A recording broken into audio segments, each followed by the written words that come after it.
je vais faire une petite vidéo ici qui va concerner donc le calcul d'un pied de biche. D'un pied de biche, je vais mettre les cotes du pied de biche parce que pour calculer l'avantage mécanique, voire l'efficacité mécanique, voire le coefficient démultiplicateur, ben, on a besoin de distances. Hein. Bien sûr, il faut connaître l'appui et les distances. Alors le pied de biche, c'est un levier. C'est voilà, une machine simple qu'on appelle un levier interappui. Bon, mais avant toute chose, je voulais vous montrer ce petit site-là que j'ai déjà montré à plusieurs reprises, mais je le refais. C'est un site voilà, de la SPW, Wallonie Energy SPW. Voilà, et ici, il vous montre un petit peu bon, les types de transmission, mouvement du récepteur, translation, pignon, crémaillère, vis écrou, bielle, manivelle, poulie, courroie de transport, cam, voilà. Euh,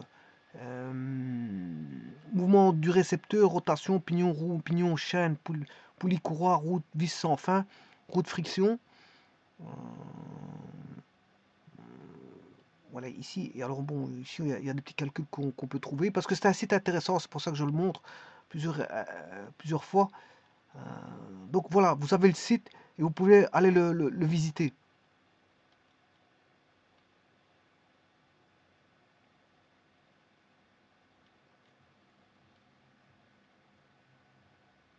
Voilà, c'est un très beau site. Allez le visiter. Bon, alors maintenant je vais revenir à mon calcul de comment on appelle ça, du pied de biche. Alors, le pied de biche, on a un, voilà, c'est un levier qui est, dont,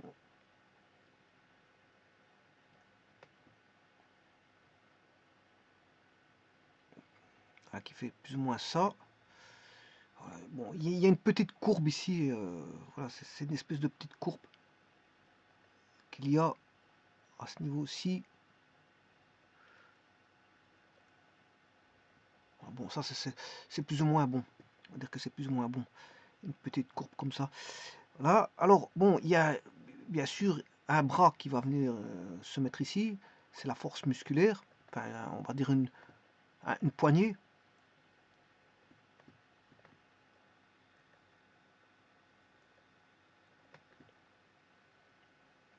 On va le tenir par ici.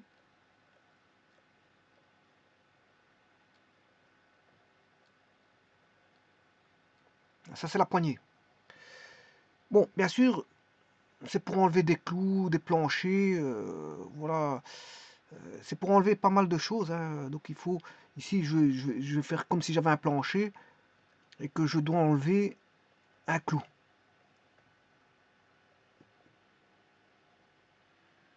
Le clou de plancher, bien sûr, il va...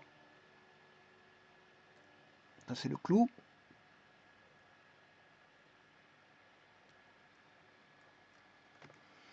Alors, qu'est-ce qu'il faut?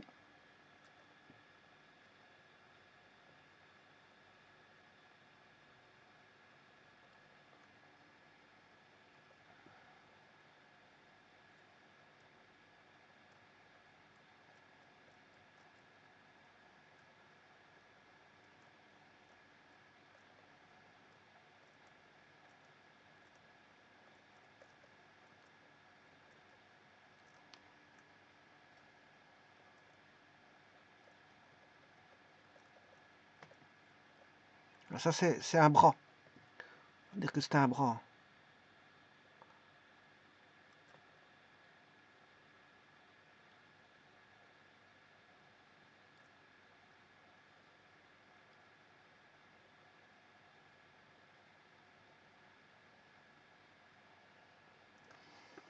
C'est un bras voilà, qui tire le pied de biche. Donc, on va mettre les côtes maintenant. Ça, c'est le pied de biche, qui est un levier. C'est la machine simple, c'est un levier interappui, de type interappui. Alors, je crois que l'interappui, c'est de classe 1. Voilà, machine simple, c'est un levier interappui.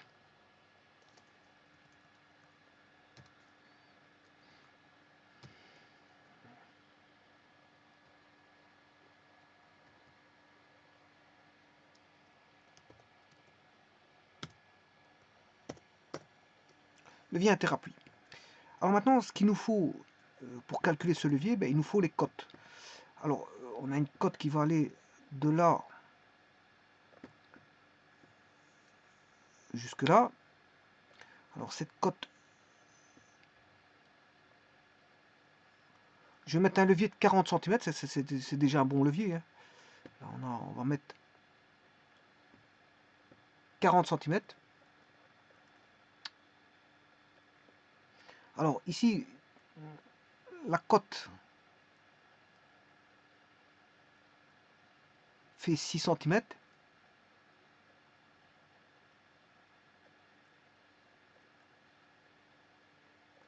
Voilà. Alors, ce qui m'intéresse, bon, je cherche juste un petit truc. Je m'excuse, voilà. Ce qui m'intéresse ici, bien sûr, c'est l'appui. Parce que dans les systèmes de levier, on a toujours un appui. Hein. Voilà. On a toujours un appui existant. Alors cet appui-là, le pivot, il est ici. C'est voilà l'appui où le pied de biche touche le sol. Alors ça c'est un sol, c'est un plancher.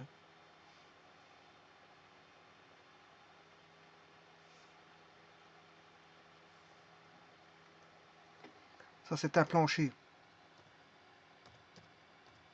Bon, on peut enlever des planches, comme on peut enlever des clous, comme on peut voilà, enlever voilà, arracher du bois. On peut arracher du bois grâce à tout ça, des panneaux, etc. Donc le pied de biche est fortement recommandé. Voilà, donc pour arracher, rien de tel que le pied de bûche. Alors tout dépend de l'effort que vous allez donner au niveau de la force musculaire. Alors le point d'appui, je peux l'appeler O, voire A. Ici, je vais dire que j'ai A. Je vais l'appeler A. Ça, c'est le point d'appui. Là où il va y avoir l'application de la force, je peux appeler ce point-là C. Et là, on a le clou. Bon, je ne l'ai pas mis à l'extrémité, le clou. Mais enfin, bref.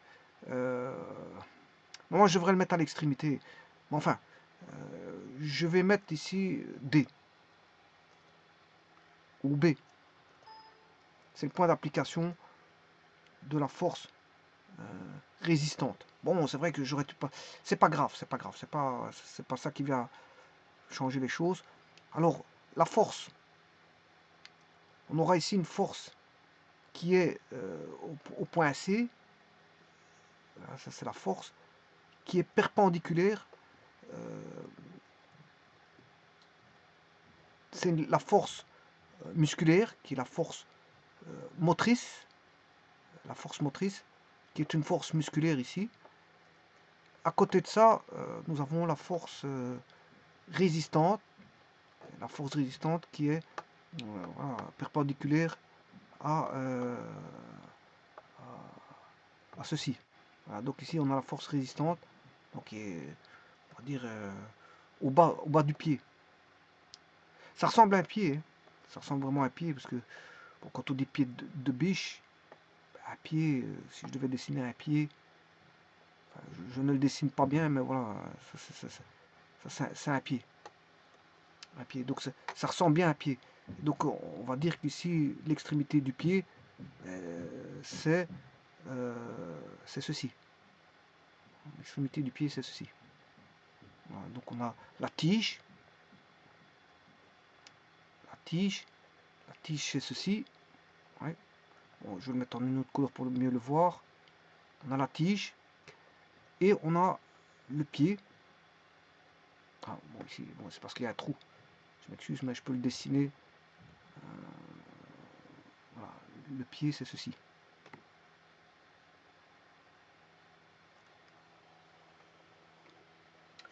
Bon, je continue pour mettre la force résistante. Elle est en B, cette force résistante. Voilà, et donc c'est FR. Alors maintenant, on peut faire facilement le calcul, hein, puisque je vais calculer l'efficacité mécanique. l'efficacité mécanique est la suivante. L'efficacité mécanique, c'est la distance de 6 cm qui est le pied. C'est la force résistante fois la distance de la force résistante à l'appui, qu'on appelle la distance résistante. Ce sont les 6 cm. Hein. Voilà. Et la force motrice fois la distance motrice, qui est la distance de la force motrice au point d'appui. Point d'appui. Alors, qu'est-ce que l'avantage mécanique, ou ce qu'on appelle l'efficacité mécanique, qui est égal bien sûr au coefficient des multiplicateurs, c'est égal à la force motrice, enfin la force résistante sur la force motrice. Donc en d'autres termes, c'est aussi la distance motrice sur la distance réceptrice, distance résistante. C'est la distance résistante qui est la distance de la force résistante au point d'appui. Voilà. Mais on connaît la distance motrice. La distance motrice, elle est donnée, c'est 40 cm. Voilà, avec une, je vais calculer avec une barre de 60 et une barre de 60, de 40. Bon, je vais le faire avec plusieurs barres.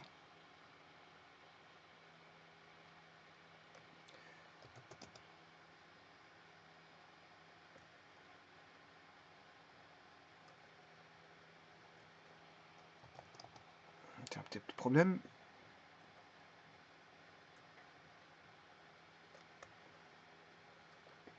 De petites secondes. Voilà, je réduis. Je ne sais pas pourquoi il ne veut pas se réduire.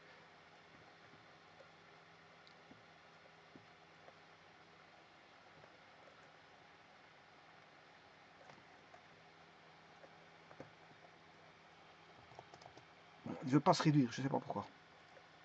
Bon, il ne veut pas m'écouter. Bon, on va outrepasser ceci. Eh bien, on va calculer cet avantage mécanique.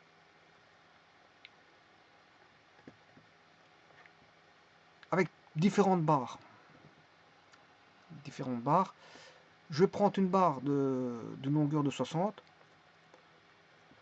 une de 40 et une plus petite de 30. Alors je vais toujours prendre bien sûr la distance que voici, je vais toujours prendre 6 cm. Ça ne va pas changer. De l'appui à B, de A à B, je vais mettre toujours 6 cm. Distance AB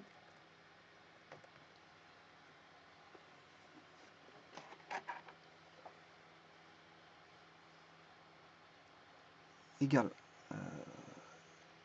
distance AB égale 6. Distance AB égale 6. Distance AB égale 6 cm. Donc si j'applique la formule que je viens de voir, donc l'avantage mécanique, ben, il suffit de faire 60 sur 6 pour le premier. Donc on a une efficacité mécanique de 10. Hein. Donc vous appliquez une force musculaire, ben, la force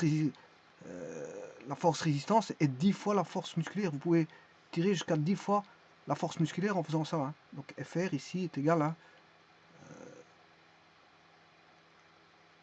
10 fois FM. Alors pour le second, on aura AM égale 40 sur 6. Et le troisième, vous aurez AM égale 60 sur 6. Alors 60 sur 6, ça fait 2.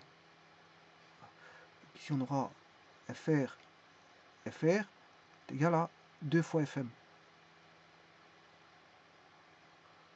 Je ne sais pas ce qui se passe ici. Difficulté d'écrire. Voilà. 2 fois FM. Donc ça veut dire si vous mettez 20 newtons, ben, vous avez une force résultante de 40, c'est pas beaucoup. Alors si vous voulez un coefficient démultiplicateur, ben, vous augmentez la taille, enfin vous achetez un bras de levier plus grand. AC, plus la distance AC est grande, et plus bien sûr AB est petit, plus AB est petit et plus AC est grand, plus la force est importante. Hein. Plus la force est importante. La force résulte. Enfin, le coefficient de démultiplicateur, qui est l'avantage mécanique, est important. Voilà. Alors, je vais faire le dernier. 40 divisé par 6.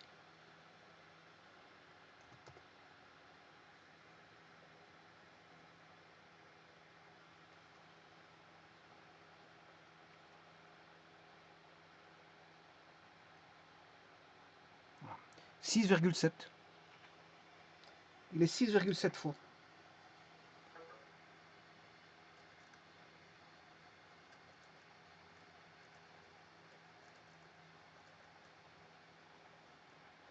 Bon, maintenant, j'ai une autre remarque à faire. Cette partie-là doit être quand même résistante. Hein. Ça ne doit pas se plier non plus. Hein. C'est bien d'avoir un pied de biche, mais bon, il faut que le pied de biche soit construit de manière assez solide, costaude. C'est-à-dire que bon, là, on doit avoir un certain quand même volume de matière. Hein. On doit avoir un volume de matière et il faut voilà, prendre une matière résistante, rigide et costaude. Je m'excuse.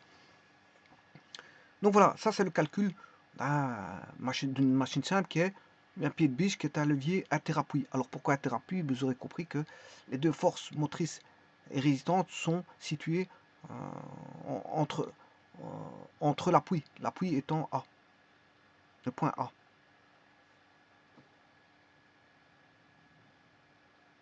Donc, plus pour un levier qui est ici une machine simple, qui est un levier interappui ici, qui est le pied de biche, plus le pied de biche aura une longueur, je veux dire, une longueur assez grande et AB petit, pas trop petit non plus, parce que pour éviter que bon, voilà, vous avez pas, que la matière, il faut de la matière rigide pour pouvoir avoir des prises. Hein. Le tout, c'est pas que ça vienne à se plier ou voilà ou tout simplement que vous cassez votre pied de biche, ça peut arriver. C'est pour ça que ça doit être la matière. Bon, pied de biche, c'est pas forcément en fer. Hein. À moins de construire un petit pied de biche, dire avec un bois rigide. Mais maintenant, le tout, il faut pas que ça casse. C'est juste ça. Mais c'est vrai qu'en général, le pied de biche, il est en fer. Le pied de biche est en fer. Alors, le pied de biche provient bien sûr du levier, euh, voilà, d'un levier en bois que nos ancêtres utilisaient pour, on va dire, basculer des pierres. Et là, ils l'ont fabriqué, si vous voulez, avec du fer en acier. Hein. C'est fabriqué en acier plutôt que nos ancêtres utilisaient le bois pour faire ça.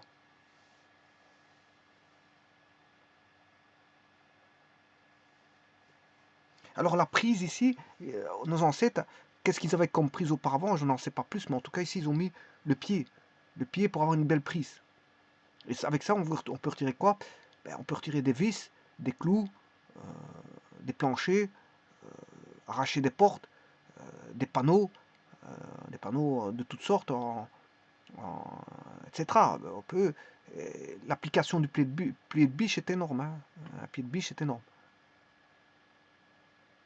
Alors le but, c'est quoi? C'est de gagner en, voilà, en prise de force. C'est-à-dire que vous avez appliqué par exemple 10 newtons, ben, vous allez démultiplier votre façon, vous démultipliez la force qui va apparaître au niveau voilà, de l'objet à soulever. Et donc par exemple, c'est le cas par exemple des criques hydrauliques. Vous appuyez grâce à un cric hydraulique, vous faites monter un camion, voire une voiture, voilà, qui est un système de levier aussi. Alors le levier qui existe depuis très longtemps, hein, bien avant l'époque d'Archimède, bien qu'Archimède a vu quelques leviers, voir la balance et le balancier, Mais il connaissait déjà ça auparavant, hein, avant Archimède. Je vous remercie.